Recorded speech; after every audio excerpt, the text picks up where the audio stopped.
Welcome to Trust Talks with BBB serving CT. I'm Kristen Johnson. In business, trust talks, and Better Business Bureau's mission is to enhance marketplace trust. In each one of our episodes, we hope to give you a better idea of what to look out for and what to expect so you can spend your money wisely and avoid being scammed. Today, we're talking about paving. All of us have driveways, right? So this is something that a lot of us can relate to and get some new important education on. But we get hundreds of complaints each year about paving companies at Better Business Bureau. In fact, the industry ranks in the top 10% of most complained about industries to BBB. Joining us today is Gary Stanley of Stanley Paving. This is an A+ BBB accredited paving contractor out of Wallingford. And we asked you to be here because you've been in this business for decades. And so you have a stellar reputation and you have a great background in this. So you can really explain to us the nuts and bolts, what we need to know and what we need to watch out for as well. Yeah. First of all, tell me a little bit about how you got into this industry and your business itself. Actually, I grew up into it. My grandfather, my father, they were paving contractors.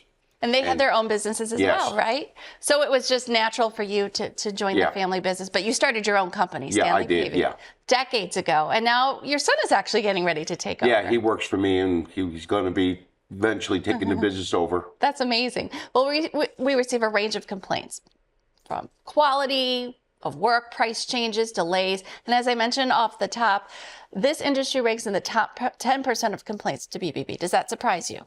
Nope, it don't. Have you seen any scams out there yourself or heard of? I've heard and seen a lot of them. Can you give us any examples of what you've encountered? Lady in North Haven, her mother and daughter lived in the house. Daughter was away on a business trip.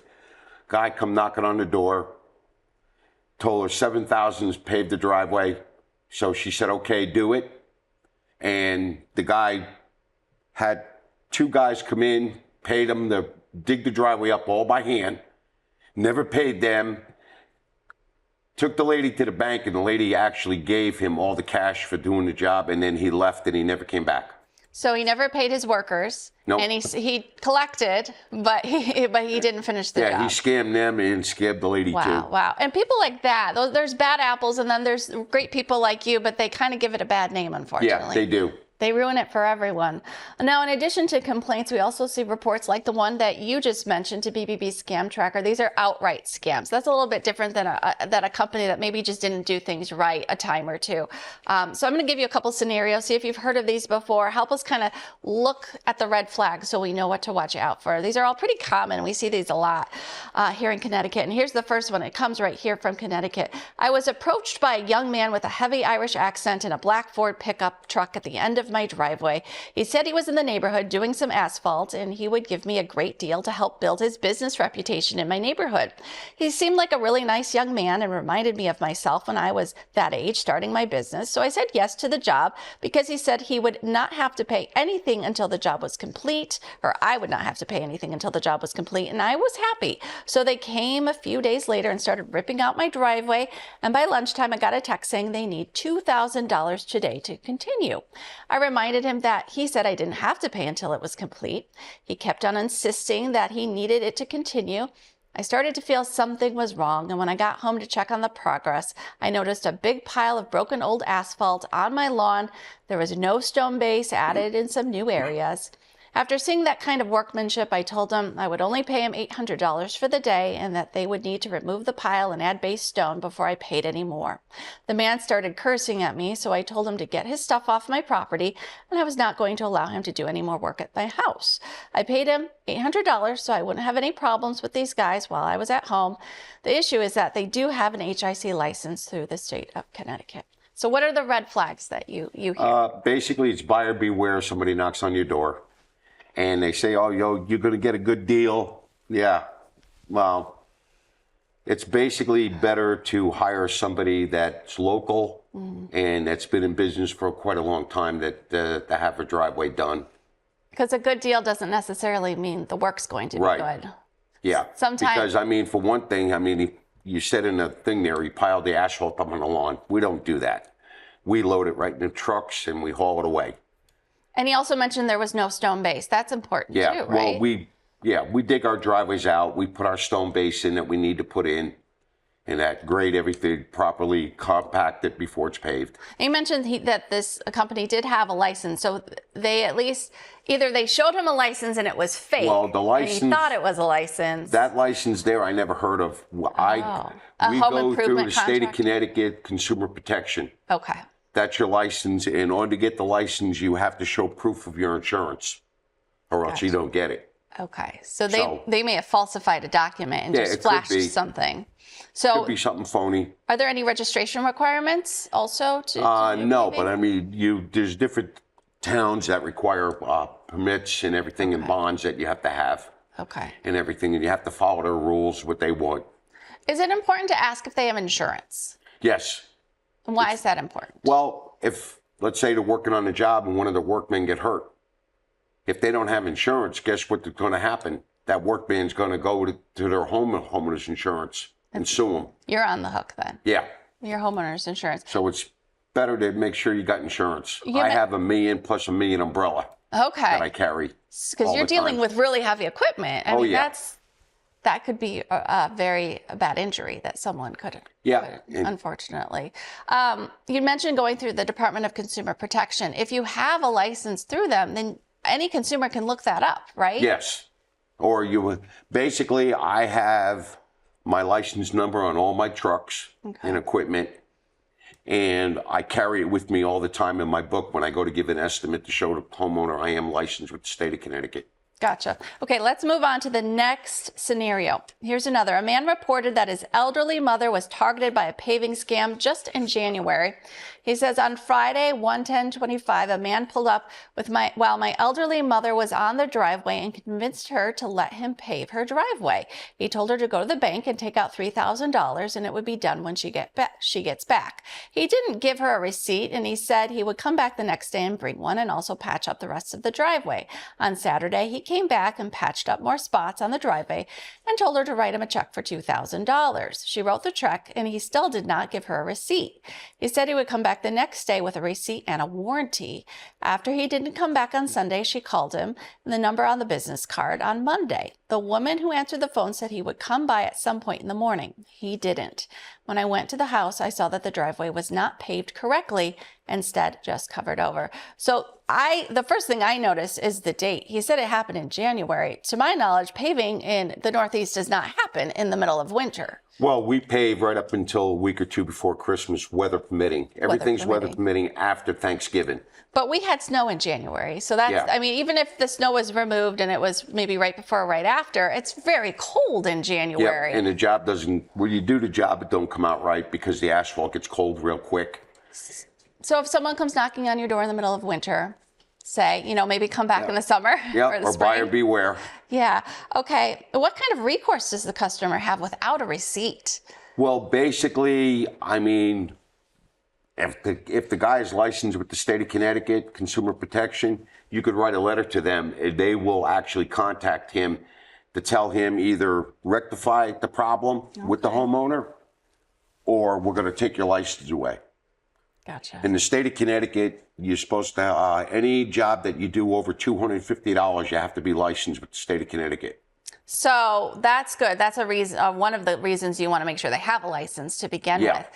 Besides the weather and the fact that they were offering to do this in the middle of winter, are there any other red flags that you see? Not necessarily, no. You just got to be careful. That's all. Is it common to have to pay on the spot like that? No.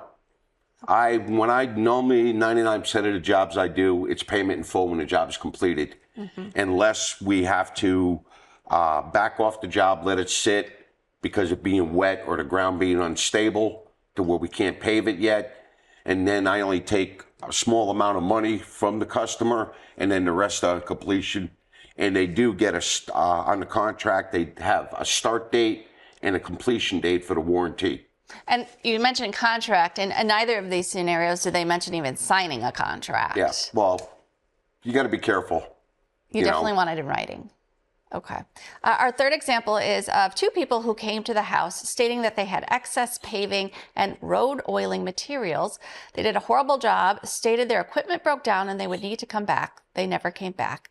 Their phone numbers do not work and they did not leave a business address. This is one of the most common scams we see. We see it with roofing too, but often with paving is the extra material scam. I was in your neighborhood. Yeah, we're in the neighborhood. We got extra material. Or one of them that they're doing now is, oh, we were doing a job and we hit a water line and we can't pave it and we have the material on the truck. I can give you a good deal. And the next thing you know, you're being ripped off. So what if someone comes to your door saying, you know, I have extra material? So is that a red flag just saying that, or do you need to ask more questions? Well, there's times when we do a job and I have material left and I'll see somebody's house and they got a pothole or something like that they need filled. I'll knock on the door and I'll ask them if they want a price to fix it, you know, and I'll give them a reasonable price. I'm not out there to rip anybody off. And they want it done, fine. If not, we go away. So we do sometimes see where that type of thing can lead to a scam where I'm just going to do this little project for you. Oh, wait, you have more problems than that. We need to do the whole thing. So how do people prevent that from happening? Because you're trustworthy, but not everyone else. Not really. There's contractors out there that will go out and that's, you know, a certified contractor with license and everything. They'll give prices to pave a driveway. They'll give a cheap price for doing the work. And then when they get in the middle of doing the driveway, they knock on the homeowner's door and tell them that they have to pay more money. Yeah. That happens all the time. So that's why you need it in writing. Even contractors that are licensed do that to get more money out of them. And the funny thing is, the money that they're charging them more is the exact price that I would give for doing the whole complete driveway from start to finish with no questions asked. So they give them an attractive price to get them hooked. Right. And then after they get in there and start tearing the driveway up, the homeowner's like, well, I got to give them more money. What am I going to do? Here's my driveway all tore up.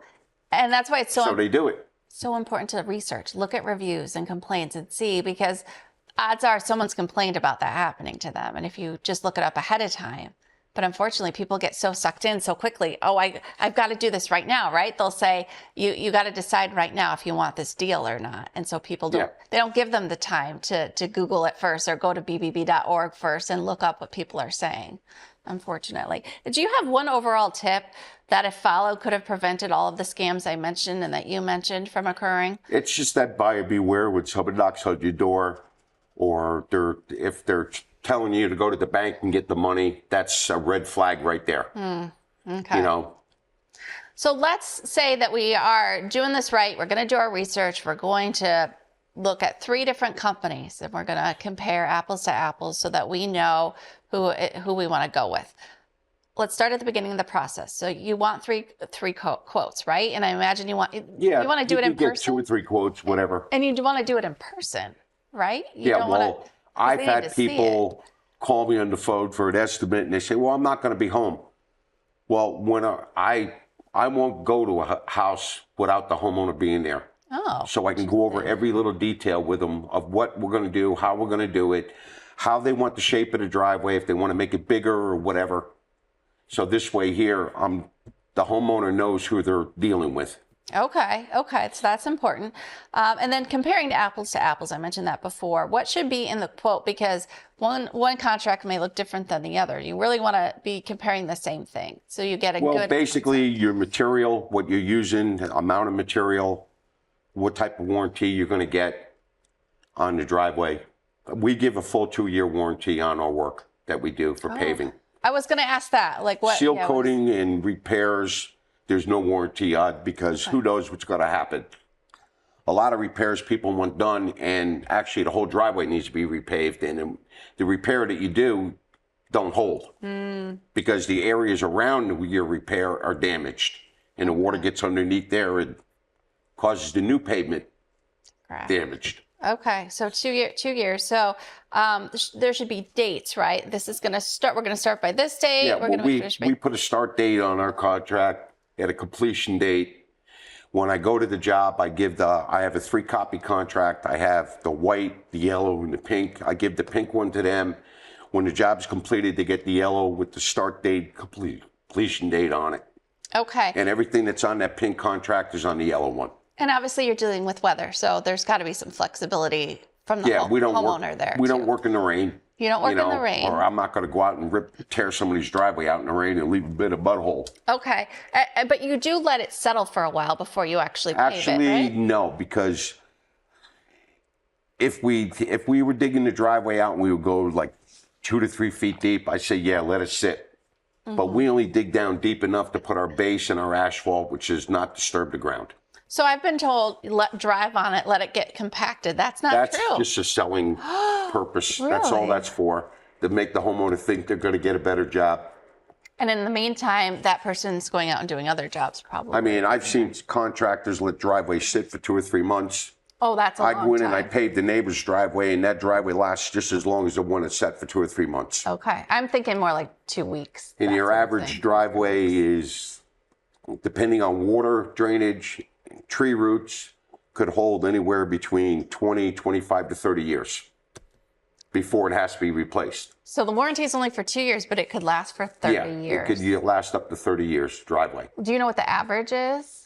It depends on who's doing it, Average right? is anywhere between 20 to maybe 25. Okay. Sort of like a roof then, almost, You know, right? 'Cause roof yeah. lasts 30 But years. you're going to get cracks in the driveway. You're going to get wear and tear, and a lot of people don't realize the edge of the driveway is your weak point. If they drive off the edge or near it, the driveway starts collapsing on the edge because there's nothing there to support it. Okay. So, That's good to know. Is there a certain grade of asphalt that's better than others? basically, no. There's a driveway mix. There's your Class 2 road mix, and that gets used. It all depends on the driveway. Big, long driveways, we use Class 2 road mix, commercial grade. Smaller driveways, we use regular driveway mix. What does it matter? I guess what's the difference? It's the commercial grade of asphalt has got more stone in the mix, which gives the pavement more strength. Now I've seen quotes too. They'll say like how thick it is. Is that the asphalt itself, or is that the rock underneath? And how thick Your do you base recommend? you should have a base of 4 to 6 inches of stone. Okay. Your asphalt, we lay it at 3 inches thick, and it compacts to 2.5. Okay, so look for that in the contract as well. Yeah. I have that in all my contracts that I do, with the amount of material, the thickness, what it's compacted to, the asphalt, and everything's in there. Okay. Now sometimes companies don't lay rock down. I've seen just dirt instead of rock. that happens. Do you recommend or not recommend that, and why? Well, some people will go in, some guys will go in and they'll dig the driveway out, and they'll just use whatever base is there. We either, if we, like a lot of jobs that we do in Cheshire, Connecticut, and that they use what they call bank rud, which is dirt and rock. And what happens is water gets underneath the rock and it freezes and it pushes up through the pavement. Okay. So we have to dig the driveway out, take that out of there. Then we put our base in of regular stone and then our asphalt. If there's no stone though, if it's just dirt, It should be dug out deeper and put stone in. otherwise what's going to happen? Well, the driveway's never going to hold. Okay. It's going to come apart. Rock's going to come pushing through it. So it's probably cheaper to do it that way, but it's not going to last as Yeah, long. right. It is. Okay. Now, you talked about you do a 2-year guarantee, 2-year warranty. If the company won't guarantee their work, should you look elsewhere? You should. Oh yeah, definitely. Okay. And we talked a little bit about what conditions are suitable for paving. What is the paving season? When does it typically start? We start in April and we end a week or two before Christmas. Like I said, weather bidding. And is there like a certain temperature? Like, can it be, like, how warm does it have to be For paving, to start? not. For seal coating, there is a certain temperature. Okay. For seal coating, temperature's got to be 50 or above. For paving, we can work if it's 20 degrees outside. Really? Because the asphalt's hot. Oh, okay. And we're laying it hot. And I have trucks that have heated bodies that keeps the asphalt hot. Plus, there's a heating system on my paving machine as we're laying the asphalt. And how many days of dry weather do you need for that asphalt to set? Well, basically, I mean, if we pave the driveway and it rained an hour later, it doesn't hurt the That's driveway. good. It helps harden it. Oh, okay. Water's good for a driveway after it's paved because asphalt's made to have give to it.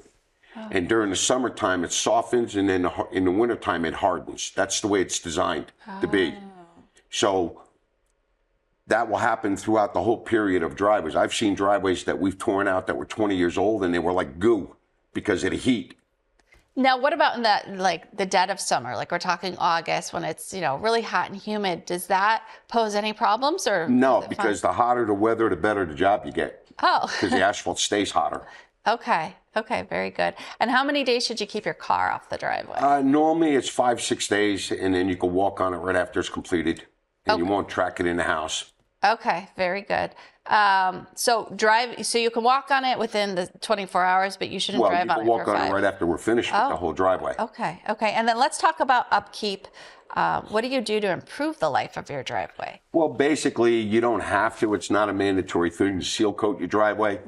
What sealer does is protects the top of the driveway from anything that drips out of a vehicle. Your gas, your oil, antifreeze, transmission fluid, power steering fluid. That drips into the pavement and it starts eating away the liquid of the asphalt that's in the pavement. The sealer protects that from that happening. What if you haven't sealed it yet and that happens? Can the sealer help get rid of that or it just covers it up? It just covers it up. Okay. But there are some rules about how often you use sealant, correct? Yeah, I tell all my customers, only seal the driveway once every 3 to 5 years. Okay. So, And give it a chance to wear off, because if you over seal, it builds up a thickness and it starts cracking and peeling, and that happens, forget it, you ruined your driveway. so you get the new driveway and 3 to 5 years later is the first time you seal it, and then you wait another 3 to 5 years to Right. seal it again, otherwise it'll crack. Okay. Well, the sealer. The sealant will crack, not Yeah. the driveway. But it'll look like it's A cracked. lot of people think that seal coating is going to protect their driveway to keep it from cracking and breaking. It doesn't. It just protects the top of it from anything that drips out of a vehicle. But don't do it every year. It's not No, something you should be it's not doing a mandatory annually. thing to do. And people that have driveways that are on steep hills, I recommend not to seal the driveway at all, Oh, that's good to know. Okay. because it makes the driveway slippery to where they have a hard time getting up the driveway, especially during the winter months. Speaking in the winter, is it safe to put salt on it that first winter after you've Yeah, you gotten could a salt new or driveway? salt and sand your driveway. You can do that, no problem. They do the roads, Okay. so Okay. That's the only true. thing, the salt eats up concrete. Oh. If you got a concrete sidewalk or whatever, it will actually start eating it away, Okay. but it doesn't affect the pavement. Okay, very good. Well, I want to circle back to scams for a second because BBB has some tips too to avoid contract scams. The first is something that we talked about already, and that I think is your number one tip, which is be wary of unsolicited offers. Most scams involving contractors begin when a random contractor goes out of the way to offer you an estimate that was never requested. So be extra cautious if the estimate is discounted. Is there anything more you have to add to that? No. That you didn't already say? The second one is research companies and contractors before you hire. Before you agree to hire a contractor and make payments, start with bbb.org. If the contractor has multiple negative reviews and complaints, don't hire them. A simple internet search often reveals companies or individuals involved in fraudulent activities or provided unsatisfactory work to previous clients. Next is get everything in writing. We talked about that. Ask for an estimate in writing before payment is even discussed. Don't let a contractor start working on a project until a written signed contract outlining start and completion dates, a detailed description of the work, material costs, payment arrangements, and warranty information is provided. And you mentioned it's typical to not have to pay until the work is done. Well, if the contractor can't afford to lay out the money and pay for the labor and everything to do a job, they shouldn't be doing the work. If they have to take a deposit off every job they do. Okay, that's interesting. Stagger payments. This is something also most contractors may require a percentage upfront, but you said it might be a very small percentage, right? Yeah, and well, it never be all the full depends on the price. cost of the job.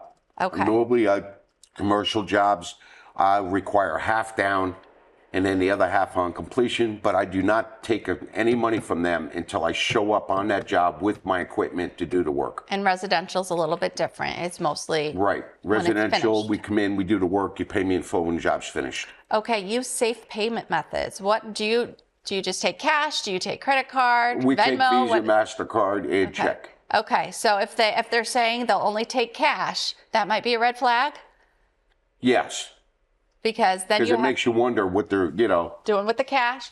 well, not just that they're, they're not a reputable contractor, that they have an account with their business name in the bank.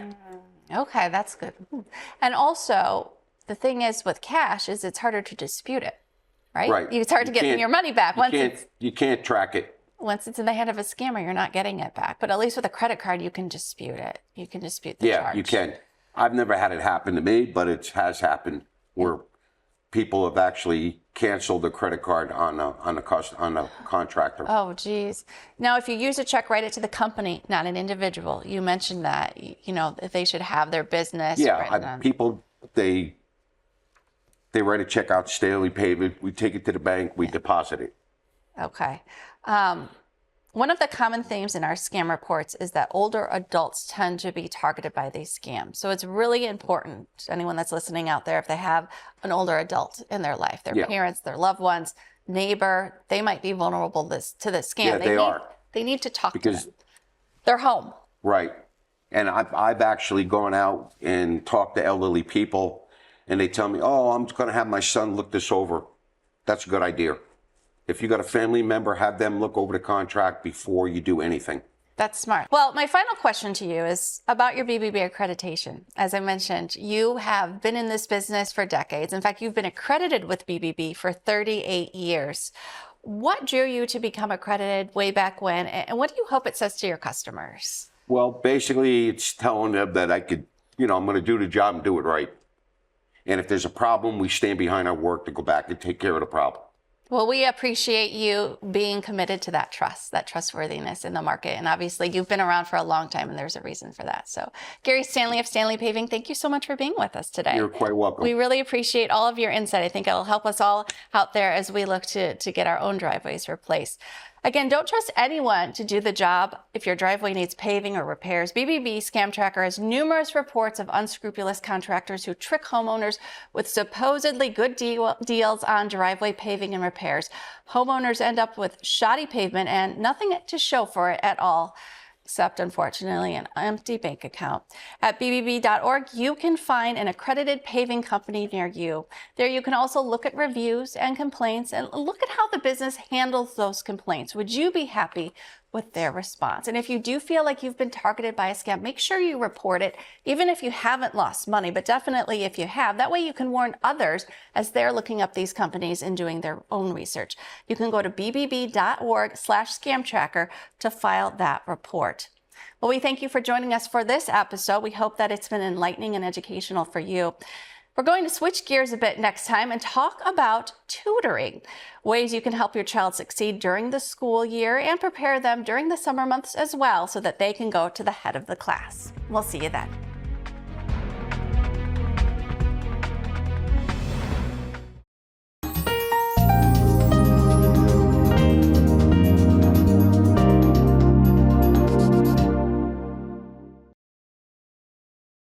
This is Bristol Health Cares. Special thanks to Nutmeg TV. It's a nonprofit organization. An organization that's going through some difficult times right now and needs your support. Many of you out there have cut the cable, as I have cut the cable. And a lot of the funding that took place for nonprofit stations like Nutmeg TV throughout the state of Connecticut, as people transition from cable TV to the other methods of getting their content, the funding has gone down and down and down. And so programs like this, like you're seeing today, and the programs that you watch on Nutmeg TV, may not be there in the future if we don't all rally behind them and help them with our support to the extent that we can. So have a wonderful day, and until the next time, this is Kurt Barwis, President and CEO of Bristol Health, signing off.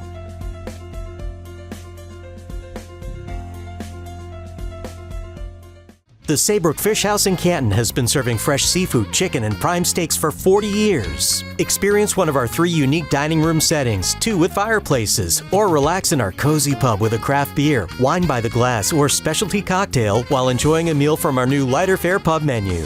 Serving lunch and dinner Tuesday through Sunday. Reservations accepted for parties of 2 to 42. Gift cards always available. The Saybrook Fish House, nestled at the crossroads of routes 44, 202, and 179 in Canton.